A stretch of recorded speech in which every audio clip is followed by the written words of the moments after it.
This program is brought to you by the Southern Institute of Technology.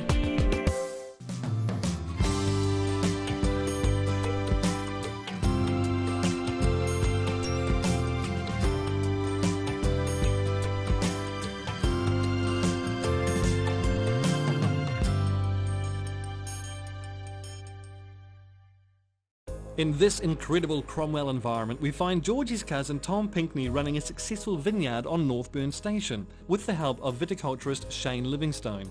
At the centre of the station is the magnificent building humbly known as the Shed. My wife Jan and I have Northburn Station, which is family owned and operated estate which has this vineyard. It's got 23 hectares of vines growing a mixture of Pinot Noir, Pinot Gris, Sauvignon Blanc, Riesling and a little bit of Chardonnay. We're aiming to make our premium products, premium table wines for both our new cellar door at the Shed and for distributors throughout the country and throughout the world. Yeah, so we're open at the Shed in the cellar door and function room from 10:30 to 4:30 every day, and we encourage people to come in and have a cheese platter for lunch, taste our wines, and if they feel like doing so they can go for a walk in the vineyard. The cellar door at Northburn Station has fitted in quite nicely. It's given the place a completely different feel, a perspective that we didn't have before, and the influx of people are bringing new energies and enthusiasm into the property. In the middle of the vineyard was the obvious place for us to put the shed. It's in a little amphitheatre. It's somewhat sheltered from the prevailing northwest wind, which we've got a little bit of today. It blends in quite nicely.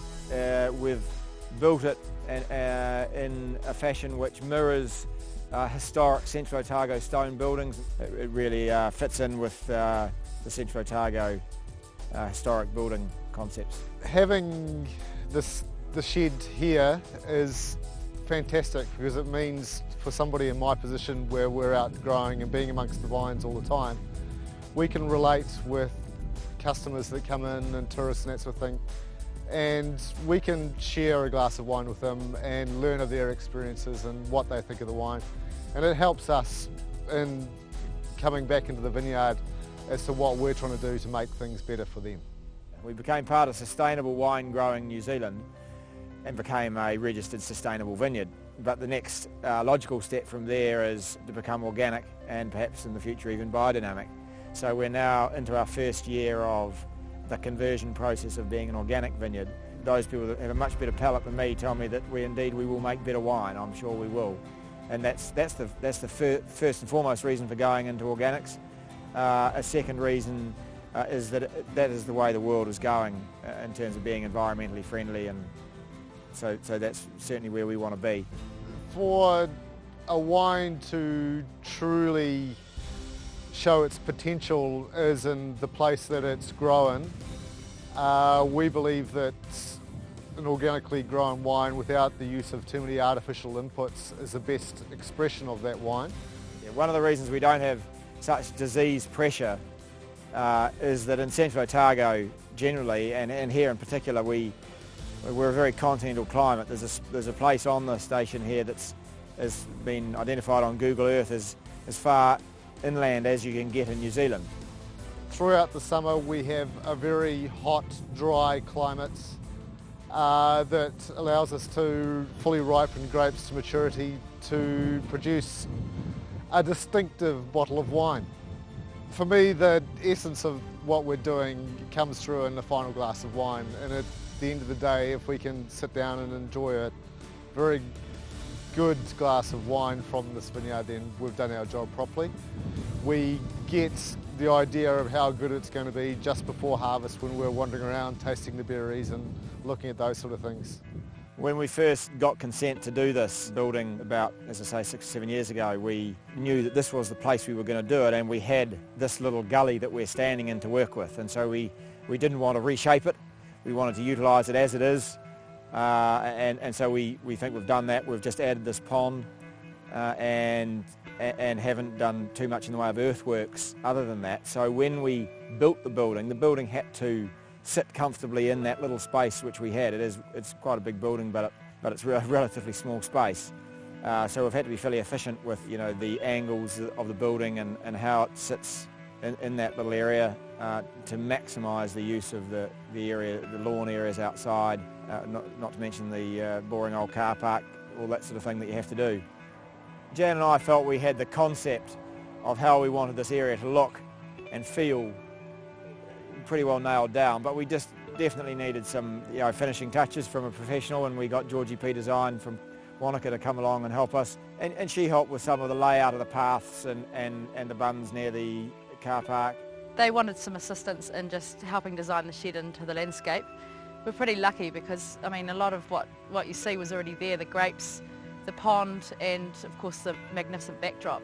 So one of the challenges was one of my briefs was to create some parking space. Obviously being a venue for weddings and functions, they need a certain capacity of car parking. So it was quite a challenge to try and fit that in within the surrounding landscape without having to move any of the grapevines or anything like that.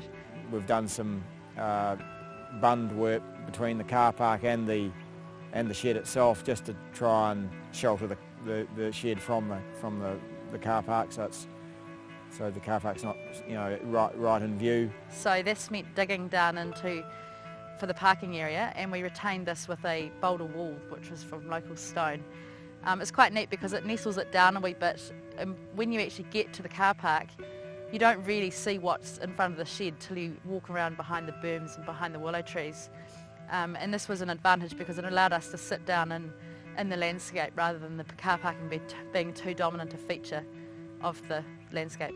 The pathway going in, just to differentiate from the actual parking area, we've used metal strips just to create almost the illusion of steps, but just to break it up so that it doesn't continue on like the parking area. The pathway leads directly into the cellar door, and that was one of the design features we needed. We needed people to come in out of their car, down the path, and be drawn into the cellar door, which is the retail outlet, which is where we need to make things work.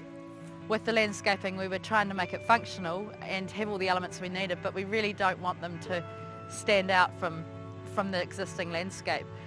One of the other things is, because it's a wedding and function centre, you want to create a theme that suits anybody. So we didn't want to do anything too dramatic because we wanted weddings and things like that to be able to use their own themes and it still fit in with a basic background. So a lot of it again was just trying to fit it in with the backdrop that we had. We didn't want to overdo it with introduced species. All the bulrushes and sectors, what have you, that are around the pond have just self-seeded because the creek that's running down through here is a natural creek, and they've just self-seeded beside the creek and beside the dam as well. With regard to the stonework, it's all locally quarried stone from just over there, and it made sense to use that stone both on the wall of the building but also the surrounding walls of all the landscaping stonework. The topography of the site, it's quite gently sloping, but again we needed to create some flat areas so that the groups that were there could choose to use the landscape in the way they wanted to. So there's a number of little flat lawn areas, and most of these have been defined by using old bridge beams and things that Tom and Jan had around the farms. About 5 or 6 years ago, a friend of mine who's into collecting old things said to me, did I want to go halves in a old railway bridge in situ down near Mandeville? And I said that would be a good idea. We pulled it out of the river, and here it is being used in the landscaping here at the shed. So we knew we wanted that natural look, and we've used macrocarpa on the outside of the shed on the veranda beams, and they'll weather in that same silver manner that the Australian hardwood beams do. So it'll all meld in or fade in, or whatever the right word is. We created a concept and layout plan for Jan and Tom, so we were available just to go and meet with the contractor when he had any questions, just to sort of see exactly how everything was working.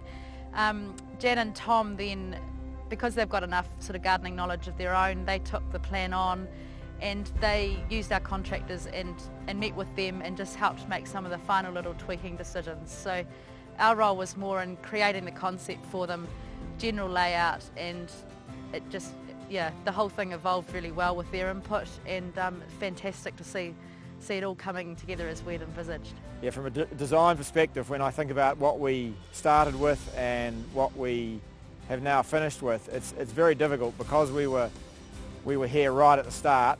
seeing a green paddock, well in fact a brown paddock before we started with anything, through to this, it's difficult for me to walk in having not seen it before and think, wow, that's great or that's not great. It's the feedback we get is that it is great, and so, you know, and I'm certainly very happy with the way it's turned out. I'm very happy with, you know, the input we've had from everybody, the builders, all the design people have been involved. Everyone's put their 2 cents worth in, and it's come up with, I think, a great result. We certainly had high expectations, and it would be fair to say that those have been met.